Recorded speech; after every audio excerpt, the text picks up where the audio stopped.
What really happened to Carl Rogers? The shocking truth. Carl Rogers was an influential American psychologist and one of the founders of humanistic psychology. Born on January 8, 1902, in Oak Park, Illinois, he developed client-centered therapy, emphasizing the importance of empathy, unconditional positive regard, and authenticity in therapeutic relationships. His groundbreaking work in psychotherapy led to the development of person-centered approaches used in counseling. Want more videos like this? Don't forget to like and subscribe. And if you really love these videos, leave a comment and suggestions for future videos. His approach to therapy was revolutionary for its time, challenging the dominant psychoanalytic and behaviorist perspectives. He argued that individuals have an inherent drive towards self-actualization and that therapists should create a supportive environment that allows clients to explore their feelings openly. His 1951 book, Client-Centered Therapy. Want more videos like this? Don't forget to like and subscribe. And if you really love these videos, leave a comment and suggestions for future videos. Nature. Rogers' work extended beyond therapy into education, where he championed student-centered learning, and even into conflict resolution, including efforts in Northern Ireland and South Africa. He was nominated for the Nobel Peace Prize in 1987 for his work in promoting peace and understanding. Despite his academic achievements, Rogers was known for his humility, warmth, and deep belief in human potential. He passed away on February 4, 1987, but his legacy continues to influence psychology and counseling worldwide. A comprehensive history of Carl Rogers. Early life and education.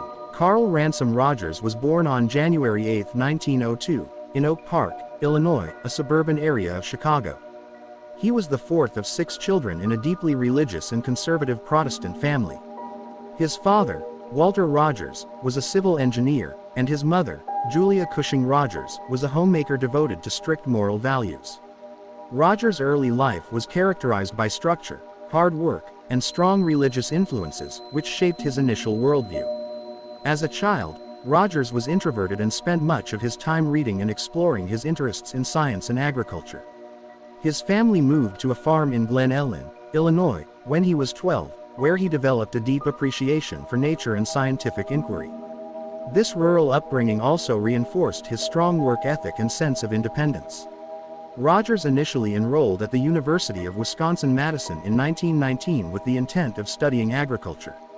However, after attending a Christian conference in China in 1922, he began questioning his religious beliefs and shifted toward studying theology. This marked a significant turning point in his intellectual and philosophical development. Shift from theology to psychology. While at the Union Theological Seminary in New York, Rogers experienced another intellectual transformation. Encouraged to explore his beliefs critically, he found himself drawn more to psychology and human behavior than to theology. He transferred to Teachers College at Columbia University, where he earned his MA in 1928 and his PhD in clinical psychology in 1931. His dissertation focused on measuring personality adjustment in children, an early indication of his deep interest in human development.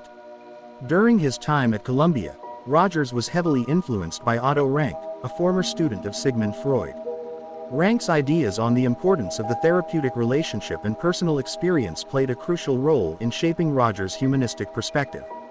He also studied under William Hurd Kilpatrick, an advocate of progressive education, which later influenced Rogers' work in student-centered learning. Development of client-centered therapy.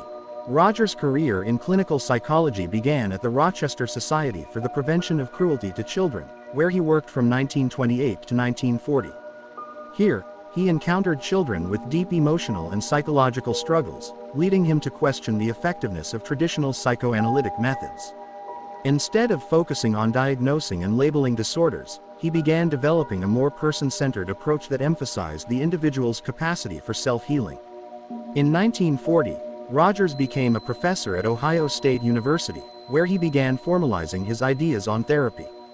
His first major work, Counseling and Psychotherapy, 1942, introduced the concept that clients, given the right environment, could find their own solutions to their problems. This marked a radical departure from the directive and authoritative approaches of psychoanalysis and behaviorism. His most influential work, Client-centered therapy, 1951, laid the foundation for what would become known as humanistic psychology. The core principles of his approach included unconditional positive regard. The therapist must accept and support the client without judgment. Empathy. The therapist should strive to understand the client's feelings from their perspective. Congruence. Authenticity. The therapist must be genuine and transparent in the therapeutic relationship. Rogers' approach was revolutionary because it shifted the focus from the therapist's expertise to the client's own inner resources and potential for growth. Expansion into education and conflict resolution. Rogers' ideas extended beyond psychotherapy into education, where he championed student-centered learning. In his book Freedom to Learn, 1969, he argued that traditional, rigid educational structures stifled creativity and personal growth. Instead, he advocated for learning environments that fostered curiosity, self-direction, and emotional engagement. In the later stages of his career, Rogers applied his person-centered approach to conflict resolution. He facilitated peace dialogues between opposing groups, including efforts in Northern Ireland and apartheid-era South Africa. His work in promoting understanding and reconciliation earned him a nomination for the Nobel Peace Prize in 1987. Later years and legacy. In his final years, Rogers continued lecturing and writing, further refining his humanistic theories. He suffered a severe fall in late 1986 and underwent surgery but passed away on February 4, 1987, at the age of 85. Rogers' legacy remains influential in modern psychology, particularly in humanistic therapy, education, and organizational leadership. His emphasis on empathy, authenticity, and individual potential continues to shape counseling practices worldwide. His work also laid the foundation for later movements such as positive psychology and emotional intelligence research. Today, his contributions are recognized as fundamental to the evolution of psychotherapy and personal development. Lesser-known facts and secrets about Carl Rogers. 1. Rejected by psychoanalytic circles. Although Rogers was initially interested in Freud's theories, he later found them too rigid.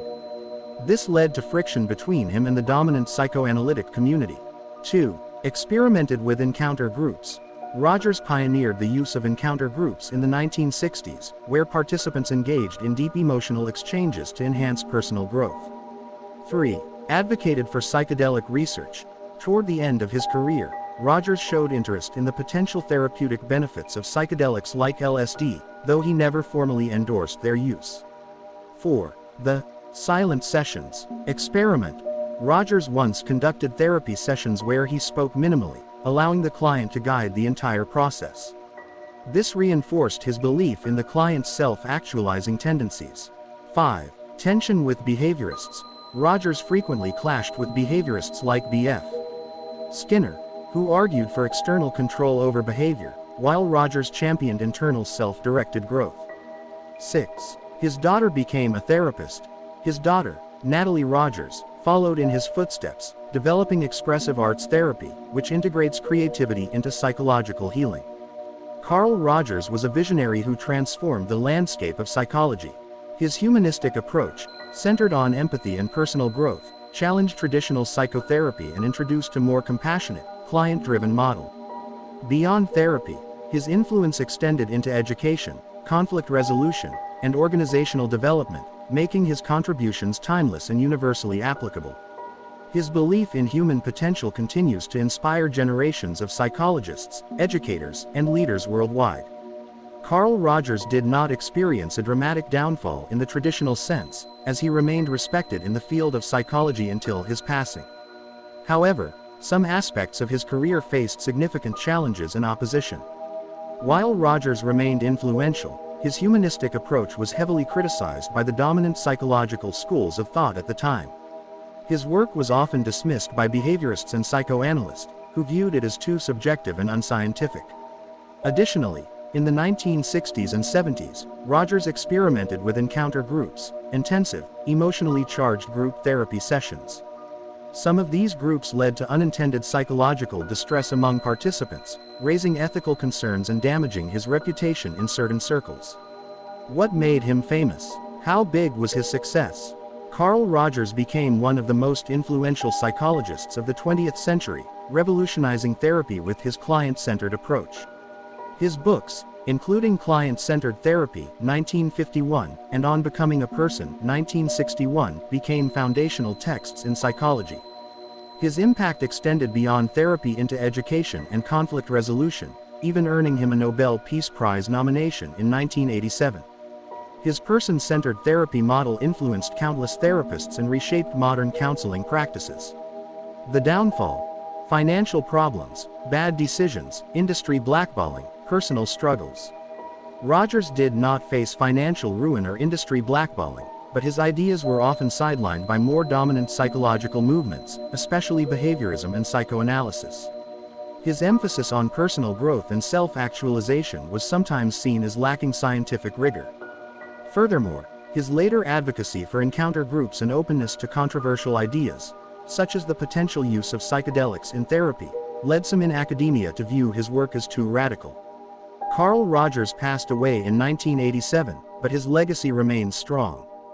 His person-centered approach continues to be widely used in therapy, coaching, and education. His ideas laid the foundation for modern positive psychology, and many contemporary therapists integrate his principles into their practices. Though he faced criticism in his lifetime, his influence has only grown over time.